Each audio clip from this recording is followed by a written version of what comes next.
Good morning from Johannesburg. We are here at Altron today and we have the privilege to interview the Group Chief Operations Officer of the Altron Group, Mr. Collin Govender. Hello, Collin. Thank you. Thank you for having me. Thank you very much for making time in your busy schedule to talk to us. We really appreciate it. It's always interesting for our followers and readers to learn more about people in the industry, who they are, what they do, and how they got there. So let's start off by your role here at Altron and what you do. So I've been in the role since March this year. I'm the Chief Operations Officer. I've got multiple portfolios, HR being one of them, including the CIO portfolio, strategy execution, ESG, as well as real estate and a few other bits and pieces. So it's quite a diverse group of responsibilities. Yeah, but I'm really enjoying myself. I've been with the group for 7 years. I joined in 2017 as the shared services executive. I did that job for about 3 years and they ran two of the operations, Carabina as well as the systems integration division. And since March, I've been back at group and yeah, I really enjoy my time here. Fabulous. That's quite a few portfolios to have. The property one is interesting. Tell us a little bit more about that. Property is one of those things, it's about just driving efficiency across the board. And we've got, as you can imagine, premises across the country. It's really about providing the best place to work for our people, but at the same time making sure it's quite efficient and well run. And in terms of, you have very large properties, but you do have a policy where people can work at home. Yeah, so we have a hybrid working policy and it's determined by the operations. If you look at the Altron Group, we've got basically two fundamental areas. We've got a platform business, we've got an IT services business. In the platform business, that's Netstar, Health Tech and FinTech. Again, depending on the dynamics, you can imagine Netstar being at the office is important because you are saving lives on a daily basis. You know, FinTech has got a combination of those things, people on the road as well as people in the office. And health tech also, similarly, you know, you have professionals in the background working on making sure we support the doctors, but there are also people on the road as well. And in our IT services business, there's people that are consultants who predominantly work actually from home and from the customer side.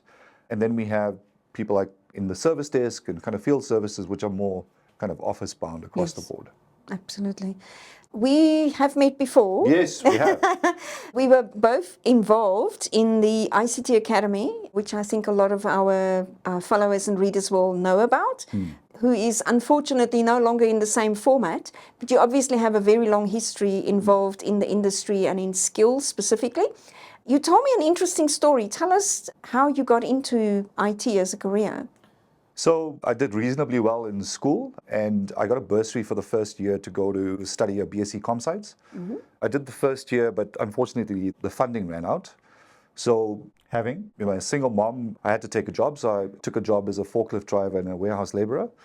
It was the way to put money on. I remember my first paycheck was 320 Rand a week, but I loved working there. I absolutely loved it. You know, it taught me about strong work ethic, getting up in the morning, discipline, being on time.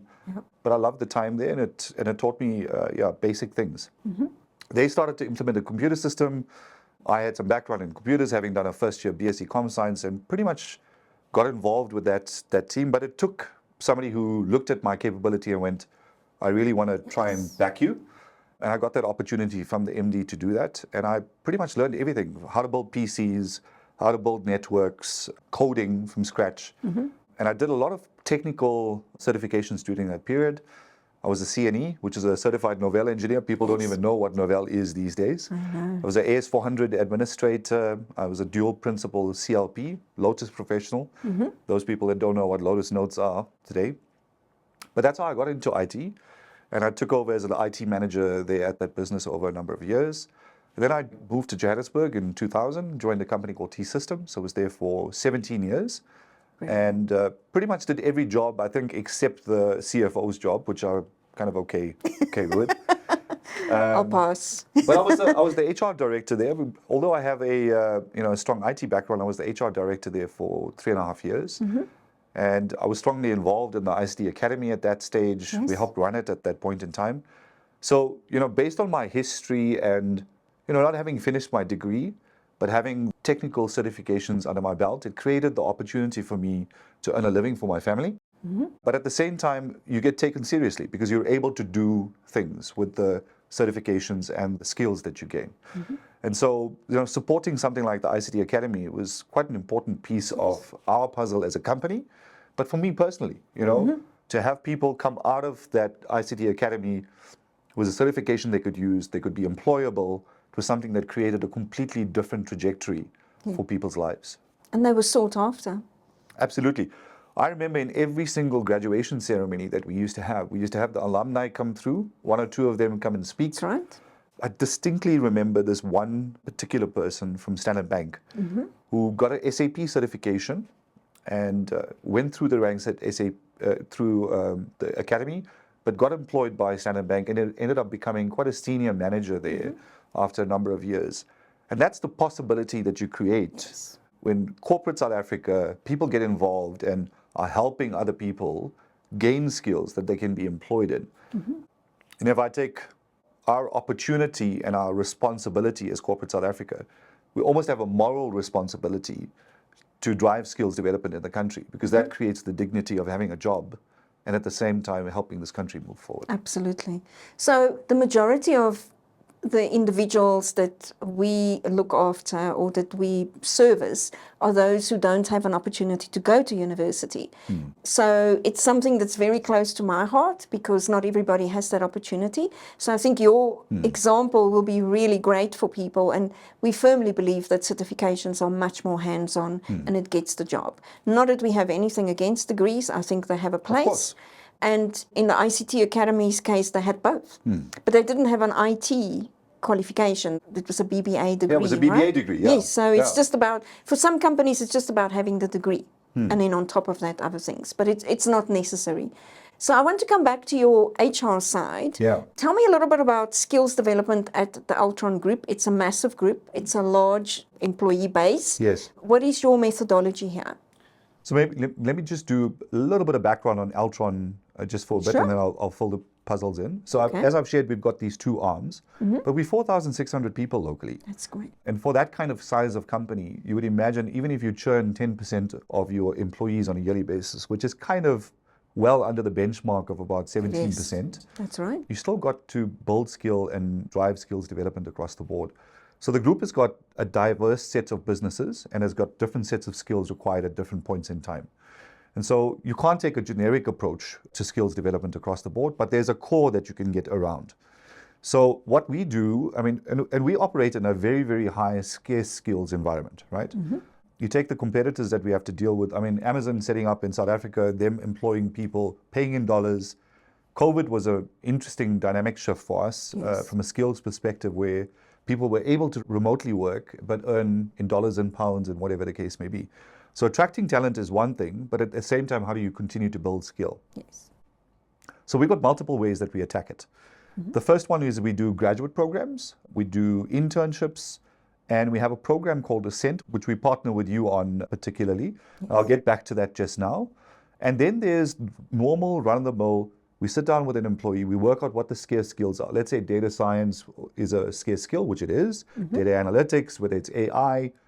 How do we now augment what they currently have at a skills-based level and bring point courses from the likes of a CompTIA, or do they need to go and do a degree or a very, very specific set of training? And then we augment that training with those individuals. Now, my philosophy on these things are, we are going to lose good people. No matter how great your environment is, sometimes people there's a season for them to be with you and they move on. I think we need to make peace with that and rather actually focus on, again, driving additional skills development. And with these programs that we have, we find ourselves in a unique position to be able to do that. So if I take Ascent is a program which we literally launched in June this year. That's right. It's to provide bursaries to students who otherwise would not have been able to. And when we were thinking about this, we said, let's start at home.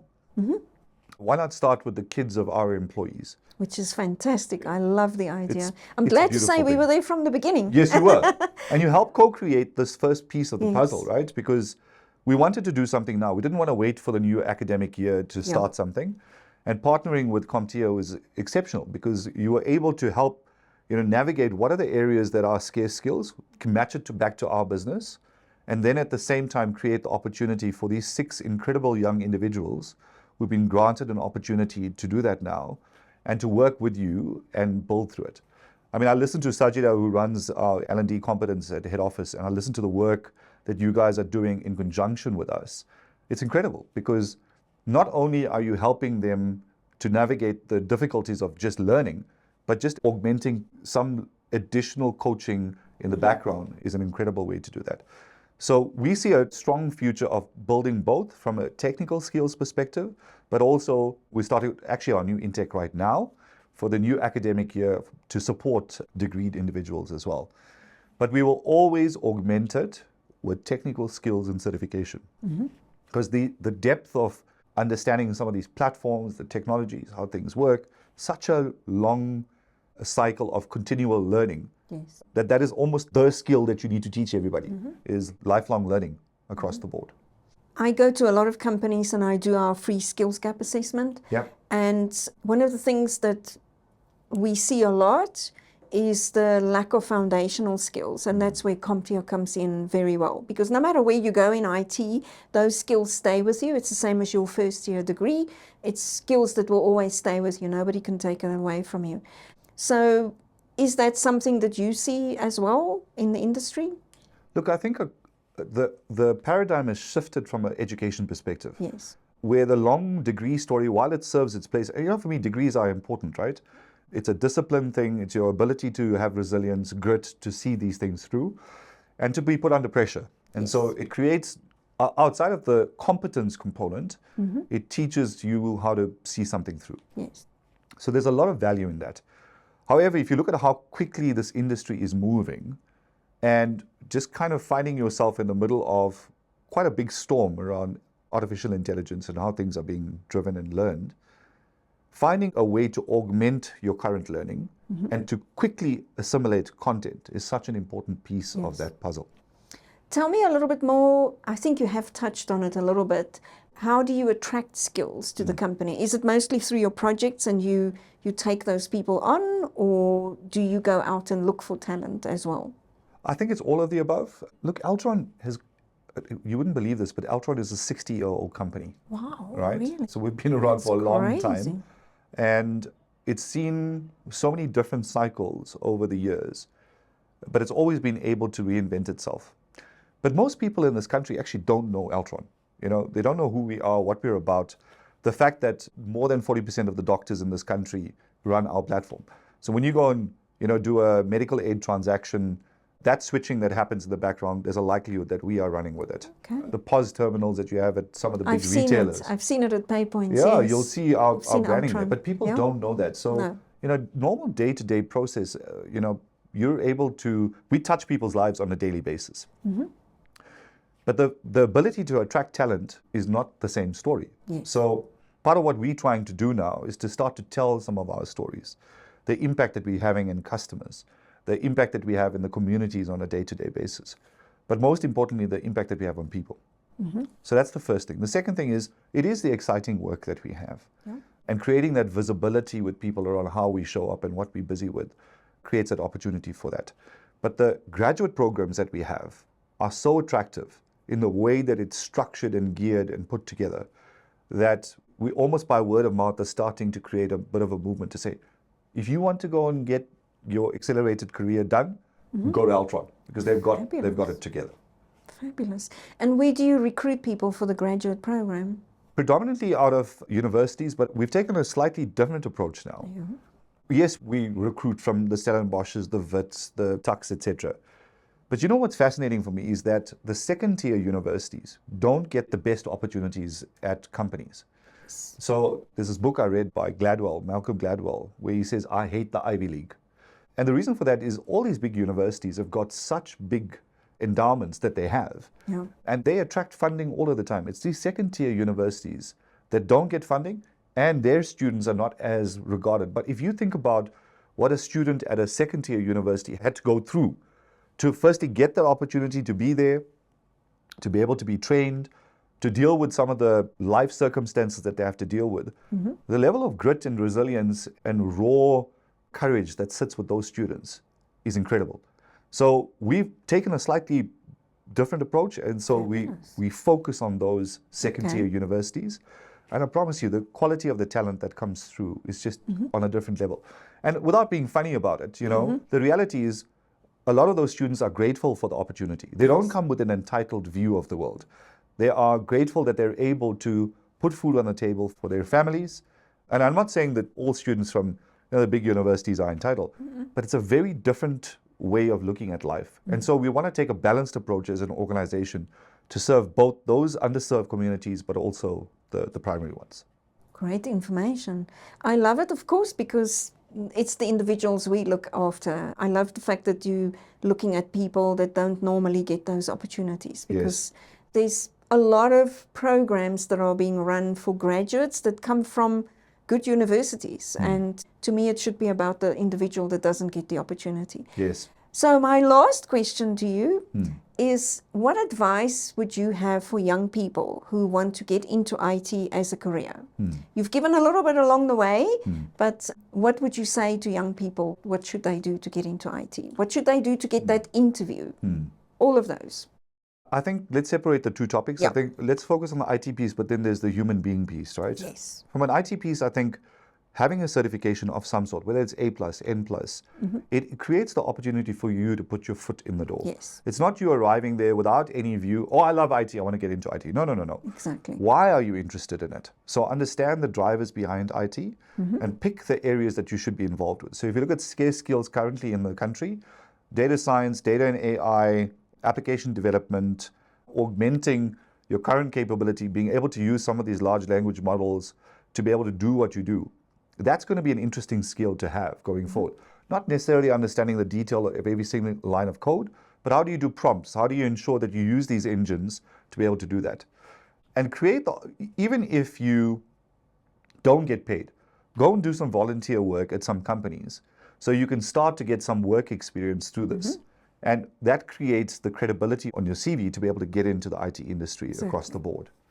Then if you take the human being, for me, it's even more fundamental what you need to do. I agree with you. Find mentors, find coaches. Don't think you know everything. You know, I find the people that are so self-consumed that they lock down the opportunity to be able to learn. If your cup is already full, how are you able to add more to it? You must empty yourself out and allow yourself to be taught and trained as part of the process. So find people in the background. Find something that grounds you as a human being. You know, in terms of whether it's your spirituality, whether it's something that you do in the community, find something that grounds you at a purpose level that you can connect to. And then lastly for me, most importantly, is this lifelong learning story. Don't think you've arrived. You know, always look for opportunity to be able to augment your learning across the board. And yeah, that'll serve you well. We hear about, I know I said it's the last question, but we hear about company culture a lot as well. And I'm sure that's the same here at Altron too. Yes. And that's where the human factor comes into. It's also how you approach. I saw an interview of a guy that said he didn't really have all the skills the company wanted, but he said to them, I'll know by the time that I start, I'll know more. I know a little bit, but I'll know more. So it's also a willingness to learn and to do more. You know, on that point, one of my favorite videos that I've seen of late, and it's such an incredible piece of advice. It comes from Barack Obama, believe it or not, right? And the interviewer asked him, so how do you pick the people that you back? And he says, it's actually quite simple. We'll be in a situation room, there'll be some crisis, there's something that's happening. And you know, you have the people that describe the problem incredibly well. But then you ask them, okay, so what must we do about it? And they go, hang on, I've told you what the problem is. That's my job done. There's always one person or two people that will pick up their hand and say, leave this with me, I've got this. I don't know how to solve it, but leave it with me, we'll figure it out as we go. And he says, those are the people that are back. It's not necessarily the people with the competence. It's people with the attitude that are willing to take the opportunity and go with it and say, let's try and figure something out. Let's work together. Let's try and solve this problem together. Yes. That's how you get ahead. Yep. And so when you arrive in a company that values this, you will move ahead. Don't expect the company and the ecosystem to do things to you. You've got to pick your hand up and say, I'm going to do X, Y, and Z. Leave this with me. Spot on. Perfect. Spot on. Thank you so much, Collin. It was really great pleasure to chat to you. Fantastic advice for everybody and information that you shared with us. I really appreciate you taking the time to talk to us today. Thank you for having me. Hope it's not the last time. I'm We'll sure be not. back. And that concludes our discussion or chat with Collin Govender. I think he shared a lot of interesting information today, not only career advice, but also what Altron is all about and what they do and the opportunities that they offer. So I hope you enjoyed this video as much as I did. We'll see you next time. Thank you. Thank you.